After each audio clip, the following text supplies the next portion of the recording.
저희는 특별 새벽 기도를 보내고 있습니다. 혹시 제 눈을 피하고 계시는 분 있으신가요? 요즘 어떠한 결단과 어떠한 마음으로 살아가고 계시나요, 성도님들? 우리는 예수 그리스도로 말미암아 우리 안에 소망이 생겼으며 우리 안에 희망이 생긴 줄 믿습니다. 그렇기에 우리는 대강절 특별 새벽 기도를 통해서 그 예수님의 다시 오심을 다시금 확인하고 기억하는 귀한 시간인 줄 믿습니다. 우리 옆 사람에게 다시 한번 이렇게 인사할까요? 당신은 구원받았습니다. 네, 우리 모두는 예수 그리스도로 말미암아 구원받은 줄 믿습니다. 그렇기 때문에 우리는 구원의 확신이 이미 주어졌습니다. 그리고 그 구원의 확신이 주어졌으니까 이제 이 구원이 성장하기 위해 우리는 결단해야 합니다. 그래서 기도의 자리에 나와야 하는 것이고, 우리는 양육되어지기 위해 교회에 나와서 함께 신앙생활을 하는 겁니다. 따라서 우리 안에 구원의 확증은 있으니 꼭 성장하셔서 부흥하실 수 있는 저와 성도님들 되시기를 간절히 소망합니다. 우리 마지막으로 다시 한번 인사할까요? 결단하여 성장합시다. 부흥합시다. 네, 우리가 결단할 때 우리의 부흥, 나와 가정과 우리 교회가 부흥하는 줄 믿습니다. 아멘. 우리는 이렇게 삶 속에서 각자의 환경 속에서 부흥이 아니라 성장합니다. 양육되어져 가고, 정말 우리는 이렇게 환경 속에서 많은 예민함을 가지고 살아갈 때가 많다라는 거죠. 예를 들어 우리는 우리의 자녀들에게 이러한 기도를 합니다. 주님, 우리의 자녀에게 만남의 축복이 있게 하여 주시옵소서. 왜 이 기도를 하죠? 친구 따라 강남을 갈 수도 있고 친구 따라 오락실을 갈 수도 있기 때문입니다. 우리는 환경에 예민합니다. 그래서 우리의 환경을 놓고 양육과 성장을 놓고 기도하기 마련입니다. 환경에 대한 이야기를 좀 더 해보려 합니다. 요 며칠 비가 오지 않았습니까? 역대급으로 이제 날씨가 포근했던 이 날이라고, 항상 기상청은 역대급이라고 하는 것 같긴 하는데 눈이 아니라 비가 왔습니다. 그리고 내일부터는 이제 겨울비 물폭탄이 내린다고 합니다. 우리 성도님들 빗길 조심하시고 우산 챙기시길 바랍니다. 그리고 주말부터는 영하 10도로 내려간다고 합니다. 이제 옷을 두껍게 입으셔야 할 때가 왔습니다. 우리는 비가 오면 우산을 씁니다. 그리고 눈이 오면 그 누구보다 평소보다 천천히 걷고 길을 조심합니다. 빠르게 달리던 자동차도 속도를 줄이며 가곤 합니다. 손이 너무 시려워져서 손을 주머니에 넣었지만 여전히 우리의 손은 굳어져서 잘 움직이지 못할 때가 많이 있습니다. 우리는 우리의 환경에 따라서 우리의 모습이 달라지고 우리의 보여지는 것이 많이 둔해짐을 또는 달라짐을 느끼곤 합니다. 우리는 환경에 따라서 참 많은 것들을 느끼며 살아간다, 이것을 나누고 있습니다. 그러면서 사실 이런 보여지는 외부적 요인이 있으면 사실 우리는 금방 대비할 수 있습니다. 비가 오면 우산을 준비하고, 손이 시려우면 장갑을 준비합니다. 눈에 보이기에 금방 해결할 수 있습니다. 하지만 오늘 말씀 제목이 무엇일까요? 하나님의 제 16번째 시간, 우리 말씀 제목 뒤에 있는 것 한번 읽어보겠습니다. 시작. 무뎌져 가는 나를 되찾아야 할 때. 우리는 우리의 삶에 둔해질 때가 있습니다. 그리고 무뎌져 갈 때가 있습니다. 그렇다면 우리가 그러한 삶에, 그러한 환경에 방법을 찾아야 한다라는 겁니다. 그렇게 하나님께서는 우리가 영적으로 무뎌지지 않기 위해 오늘 우리를 예배의 자리에 초대하신 줄 믿습니다. 그렇게 우리는 오늘 하나님을 찬양하고 예배하고 나아갑니다. 근데 특별히 이 무뎌진다라는 것은 한순간에 벌어지는 것은 아닙니다. 무뎌지다라는 뜻은 다음과 같다라고 합니다. 칼이나 송곳 따위의 끝이나 날이 날카롭지 못하게 되다. 느끼고 깨닫는 힘이나 표면하는 힘이 부족하고 둔하게 되다. 솜씨 따위가 둔하게 되다. 그러니까 이런 무뎌짐은 시간에 따라, 환경에 따라 어느 한순간이 아니라 천천히 또는 여러 시간을 통해서 생겨지는 과정이다라는 거죠. 그렇기 때문에 우리에게 무뎌져 가지 않도록 하나님은 이렇게 말씀하신다라는 거죠. 마태복음 24장 42절입니다. 우리 함께 읽도록 하겠습니다. 그러므로 깨어 있으라. 어느 날에 너희 주가 임할는지 너희가 알지 못함이니라. 아멘. 대강절 그리고 특별 새벽 기도를 보내는 우리에게 정말 해당되는 말씀입니다. 하나님께서는 예수 그리스도를 보냄으로 말미암아 우리 가운데 다시금 예수님이 재림하실 것이다라고 이야기하고 계십니다. 그리고 그 예수님이 언제 올지는 아무도 모릅니다. 그렇기 때문에 우리의 삶에 무뎌지지 아니하고 하나님의 영광과 하나님의 자녀됨의 축복을 누리기 위해 늘 깨어 있어야 한다. 영적으로 무뎌지면 그 영광과 천국에 대한 것들이 놓치니까 그래서는 안 된다라고 말씀하고 우리에게 음성을 들려주시는 줄 믿습니다. 우리의 삶에 영적 무뎌짐이 없어지기를 소망합니다. 따라서 어떠한 환경 속에서라도 하나님 앞에 깨어 응답하실 수 있는 저와 성도님들 되시기를 축복합니다. 이런 이야기를 왜 계속 할까요? 앞서 비 소식을 이야기하고 눈이 옴을 이야기했던 것처럼 우리는 미리 알면 미리 준비할 수 있습니다. 시편 1편 1절은 이렇게 이야기합니다.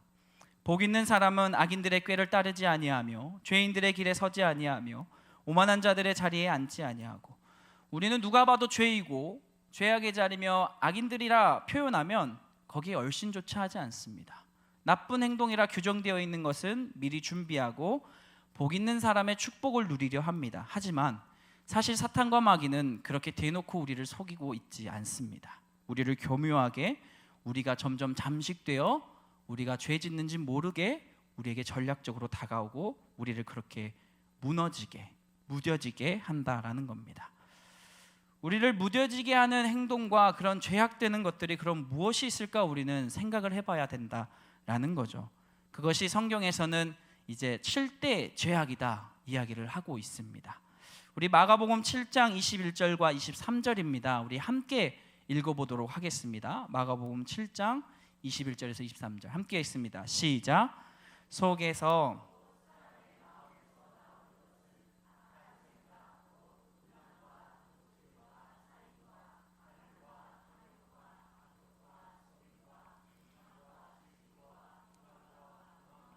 우매함이니 이 모든 악한 것이 다 속에서 나와서 사람을 더럽게 하느니라. 아멘. 항상 영적으로 깨어있고 우리가 다시금 양육되어지고 성장되어지게 살아가야 될 하나님의 자녀인 우리가 무뎌지게 할 빠질 죄악의 행위들이 있다라고 이야기합니다. 그것은 바로 7대 죄악으로 크게 규정하죠. 분노, 시기, 교만, 식탐, 나태, 탐욕, 음욕. 가톨릭이나 천주교에서는 이를 7죄종이라고 이야기합니다. 성경에서는 명확히 이게 죄다라고 죄 자체로 보는 것은 아닙니다. 하지만 이것이 결국 너가 가는 길에 무뎌지게 하며 이 행위가 결국 너가 죄로 행하게 될 것이다 라고 이야기하고 있습니다. 그래서 저희는 지금 하나님의 지혜 함께 살펴보고 있습니다. 임종희 전사님을 통해서 분노를 받고요, 유경일 전사님을 통해서 시기를 받고 전춘만 목사님을 통해 교만을 받습니다. 그리고 저하고는 이제 이게 정말 죄인가? 라고 가장 우리도 모르게 교묘하게 속을 수 있는 이 식탐과 나태에 대함을 함께 보려 합니다. 사실 7대 죄악 중에 분노, 시기, 교만, 탐욕, 음욕은 누가 봐도 죄인 것 같아서 우리가 슬슬슬 피하곤 합니다. 그런데 오늘 말씀 가운데 식탐이 죄악이라니 마음에 실족함이 옵니다. 네, 그리고 나태, 게으름은 죄다라고 이야기합니다. 사실 이 두 가지는 사람이 휴식을 갖고 휴가를 가면 가장 누리는 것들 아닙니까? 먹고 배불리고 그러면 뭐예요? 디비 누워 자야죠. 그리고 다신 일어나고 싶지 않을 만큼 깊게 자고 일어나야 제대로 된 휴식이다라고, 정말 그게 천국을 누린다라고 표현하기까지 합니다. 하지만 오늘 이게 왜 죄된 행위와 결과를 낳는가? 우리는 그 교묘함 속에서 잘 벗어나야 된다라는 거죠. 먼저 우리는 식탐으로 함께 이야기를 나누려고 합니다. 이제 새해가 얼마 남지 않았습니다. 새해 항상 목표로 세우는 첫 키워드 뭘까요? 네, 전 말하지 않았지만 다이어트인 걸 알고 계십니다. 저의 삶에도 가장 큰 키워드를 차지했기도 했던 겁니다. 다이어트. 일반적으로 이제 체중을 감량으로 목표로 하시는 분들이 특별히 이제 더 식욕, 식탐이 있습니다. 저도 있는 것 같습니다. 아니 목사님, 음식 좀 좋아할 수 있고 그걸 좀 즐길 수 있지 그게 뭐가 죄입니까? 네, 그런 질문을 저도 제 스스로에게 계속 하고 있습니다. 설교하는 저도 속상할 수 있지만 결국 이것을 죄의 행동으로 가는 것이다, 죄악이다 이야기하는 것은 분명 있다라는 겁니다. 우리는 그리스도인인 줄 믿습니다. 그리고 그 그리스도인은 어떻게 살아가야 되냐? 성령과 동행하며 살아가야 되는 줄 믿습니다. 그러면 성령과 동행하며 살아가는 삶은 이렇게 살아야 된다라고 말씀하고 있습니다. 우리 갈라디아서 5장 22절과 24절입니다. 함께 읽습니다. 오직 성령의 열매는 사랑과 희락과 화평과 오래 참음과 자비와 양선과 충성과 온유와 절제니 이 같은 것을 금지할 법이 없느니라. 그리스도 예수의 사람들은 육체와 함께 그 정욕과 탐심을 십자가에 못 박았느니라. 아멘. 우리는 그리스도인인 줄 믿습니다. 예수 그리스도의 제자인 줄 믿습니다. 그렇다면 우리가 그 성령과 동행하며 예수 그리스도의 가르침을 지키며 살아갈 때 그 열매를 누리며 살아가야 된다라고 성경은 분명히 이야기하는데, 그것 가운데 분명 지켜야 될 것은 절제다라고 이야기하고 있다라는 겁니다. 23절 명확히 써져 있죠. 온유와 절제니.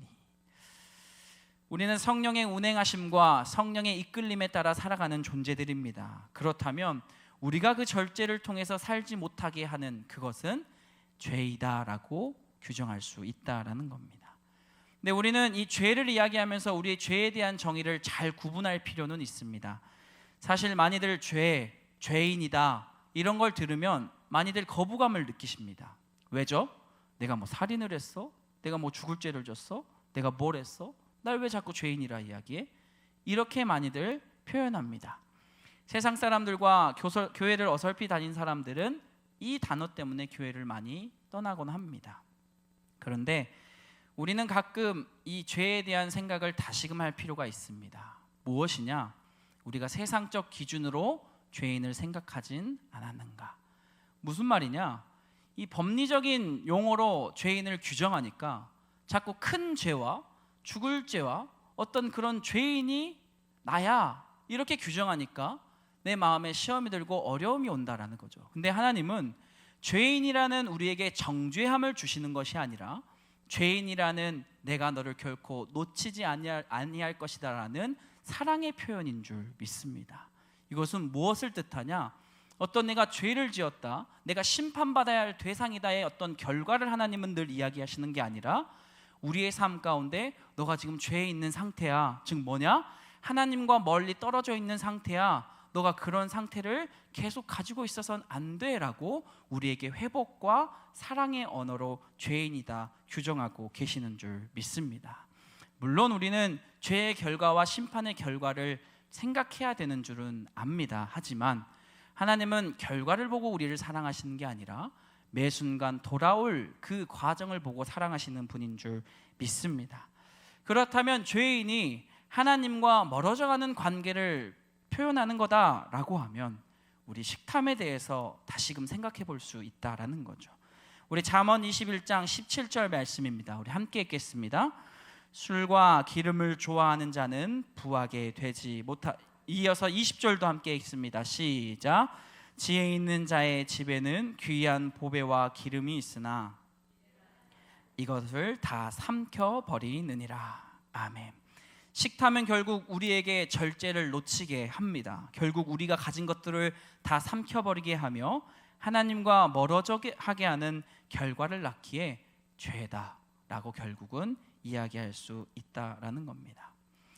곰곰이 우리의 삶 속에서 비슷한 상황을 예로 생각해 보면 이러한 것들이 있을 것 같습니다. 정확한 예일까 사실 고민은 들지만 우리는 보통 또 새해 목표를 삼기 위해 이 소비와 지출에 대해서 다시금 생각하지 않습니까? 그러면서 요즘 많이들 20대, 30대들에게 이 소비와 사치를 줄이기 위해 크게 이렇게 하라라고 제시를 합니다. 첫 번째는 꿀팁으로 알려드리면 신용카드를 사용하지 않는 것이다라고 합니다. 근데 두 번째 많이들 이야기하는 건 배달 어플 지우기입니다.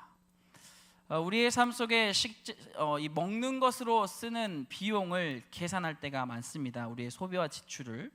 근데 보통 요즘 배달 어플로 1인분 먹기 위해 얼마가 사용되는지 아십니까? 최소 금액이 12,000원에서 15,000원입니다. 그럼 혼자 그렇게 먹고 또 거기에 배달료 붙으면 거의 2만 원 돈이 됩니다. 혼자 밥을 먹기 위해 2만 원을 쓰게 된다라는 거죠. 그리고 배달 어플의 이 중앙에는 이런 문구들이 써 있습니다. 치킨은 살 안 쪄요.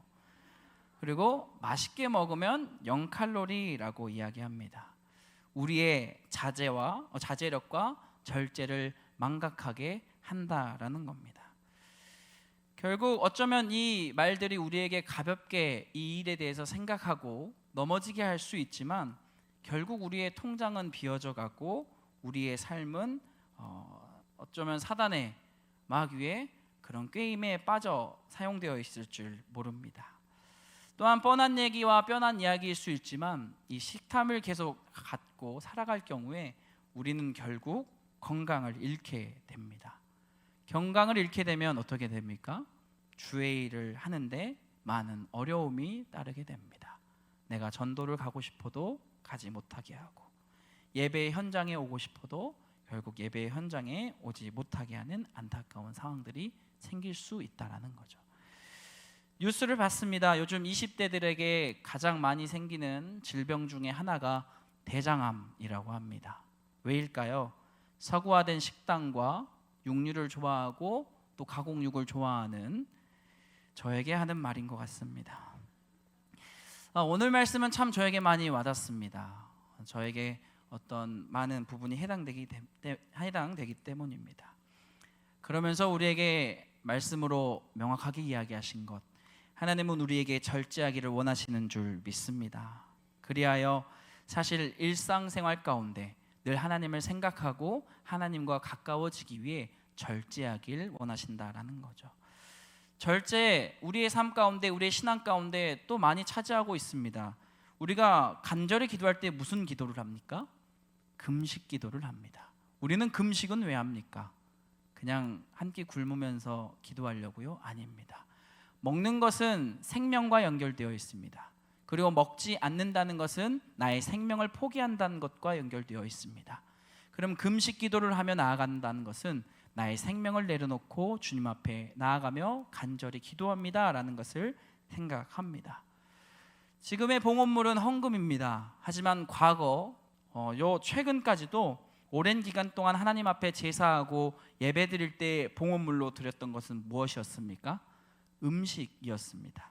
잠언 3장 9절은 이렇게 표현됩니다. 내 재물과 내 소산의 처음 익은 열매로 여호와를 공경하라.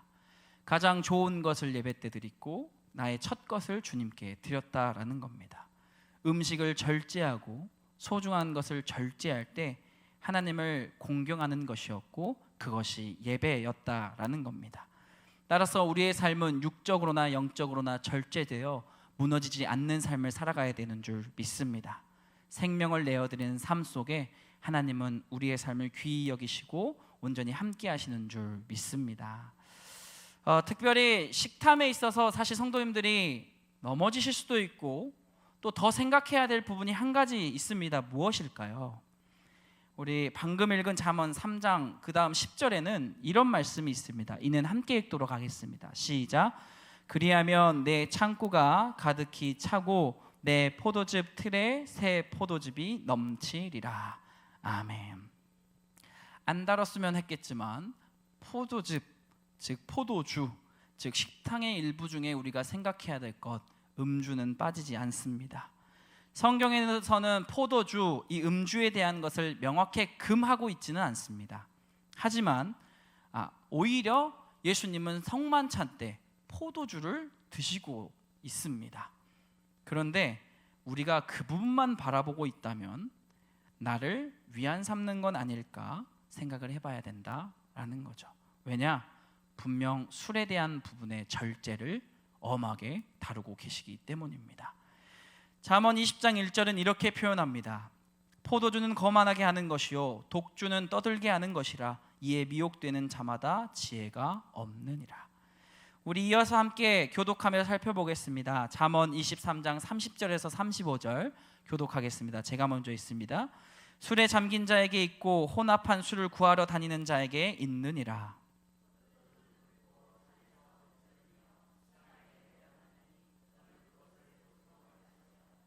그것이 마침내 뱀같이 물 것이요 독사같이 쏠 것이며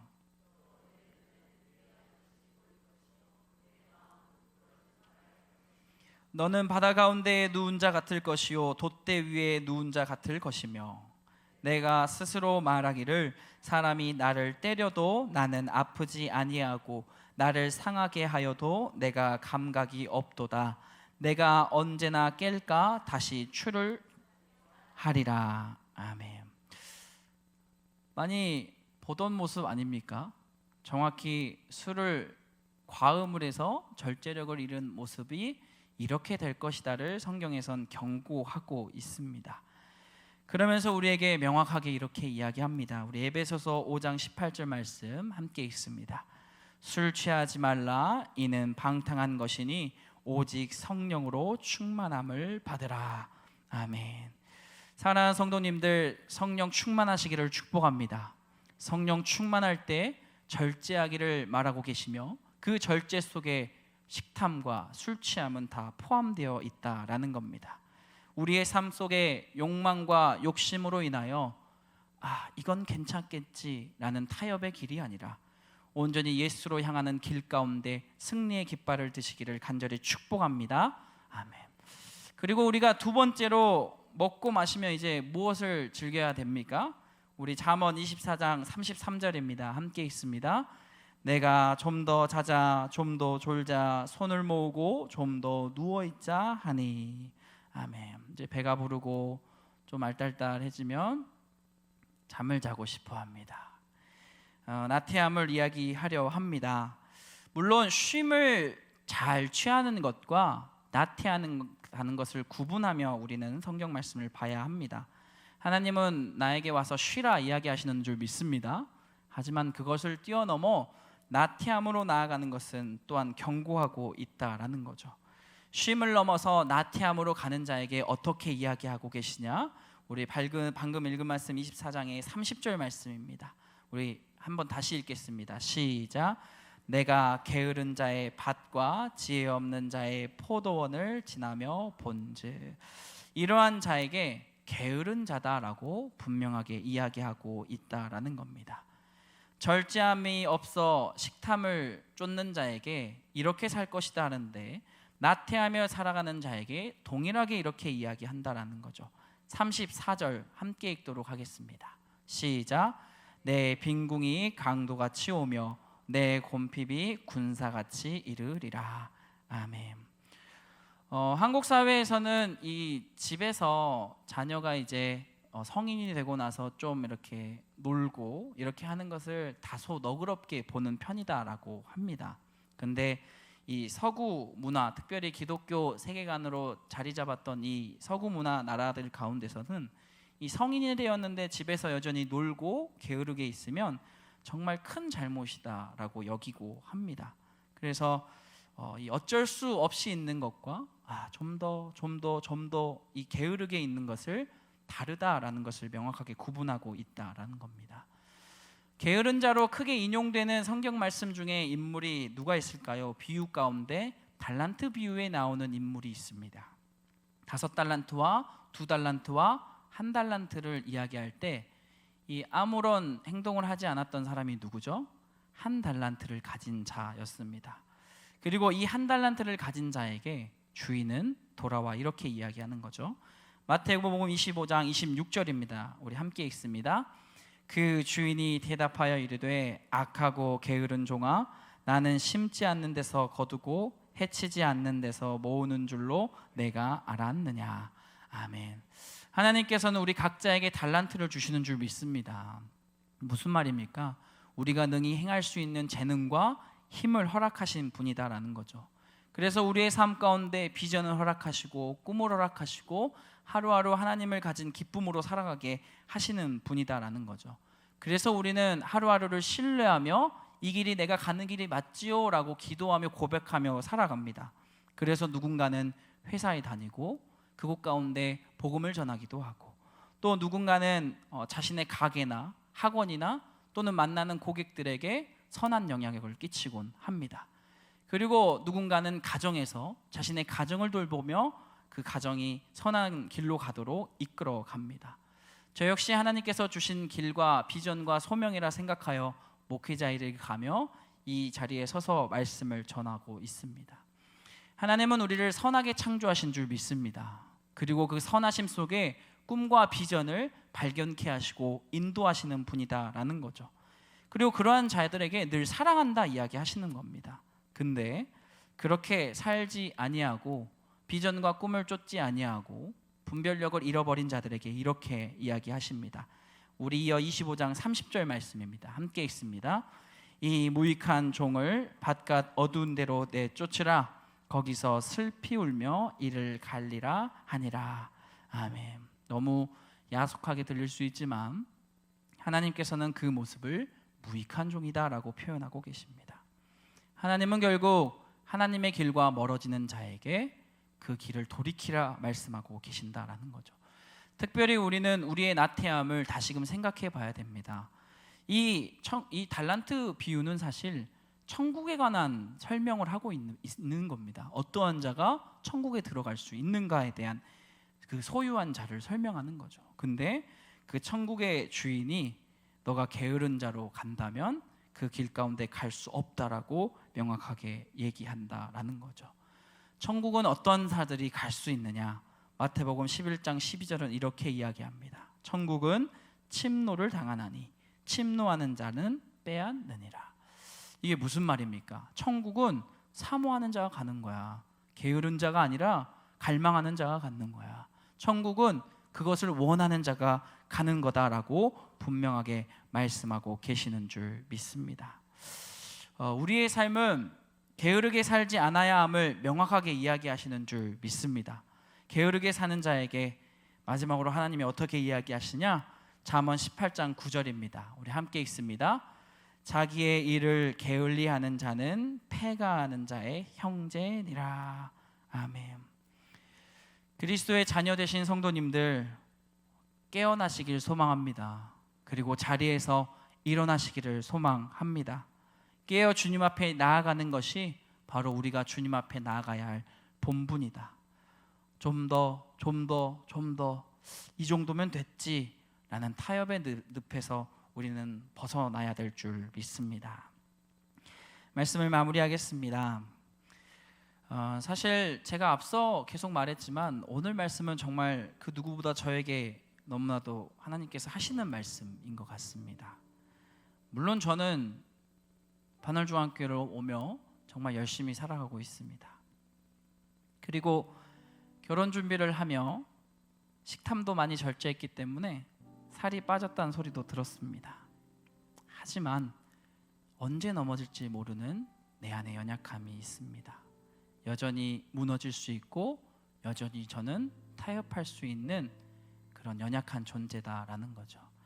그렇게 성령과 동행할 때 우리에게 주신 열매로 절제를 주신다라고 오늘 말씀은 이야기하고 있습니다.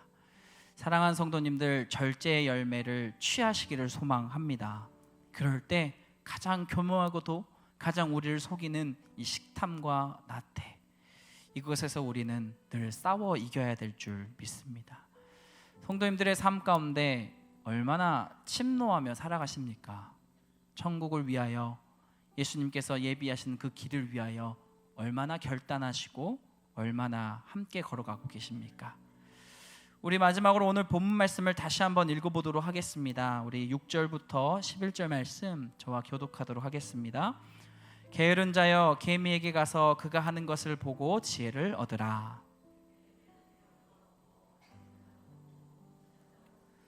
먹을 것을 여름 동안에 예비하며 추수 때의 양식을 모으느니라.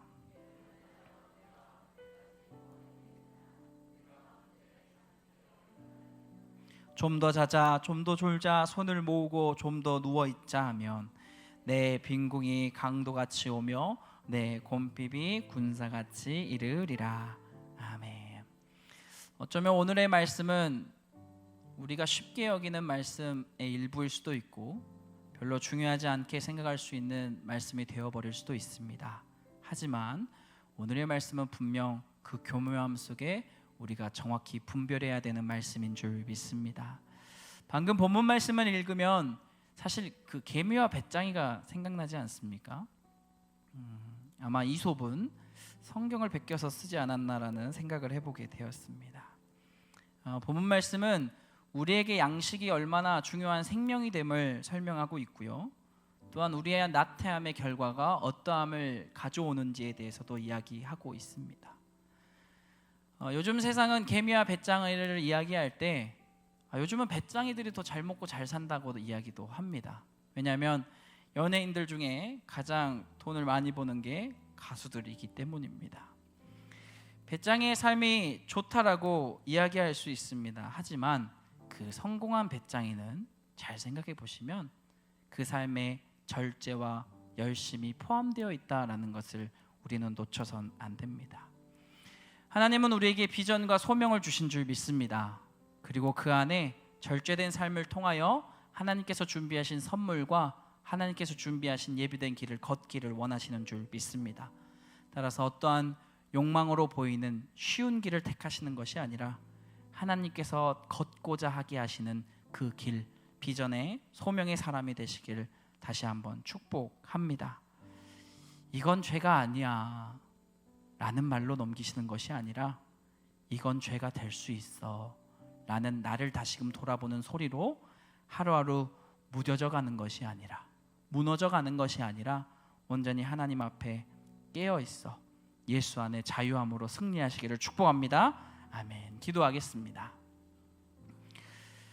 사랑과 은혜가 풍성하신 하나님, 주님 앞에 죄로 걸어갈 수 있는 길에 대한 식탐과 나태에 대하여 함께 살펴보았습니다. 주님, 어쩌면 우리는 놓치고 있었을지 모르지만 주님 다시금 이것을 생각함으로 주님 앞에 돌아와 절제를 깨닫고 또한 그 절제함과 낮아짐 속에서 주께서 원하시는 비전과 소명을 발견할 수 있는 우리가 되게 하여 주시옵소서. 주님, 결단하지 못하였다면 결단하게 하여 주시옵시고 주님, 그 결단함을 통하여 주님의 영광과 축복을 누릴 수 있는 그 천국을 침노할 수 있는 우리 모두가 될 수 있도록 인도하여 주시옵소서. 우리의 삶을 온전히 사랑하시고 그대로를 인도하실 것을 믿사오며 사랑이 많으신 예수님의 이름으로 기도하옵나이다. 아멘.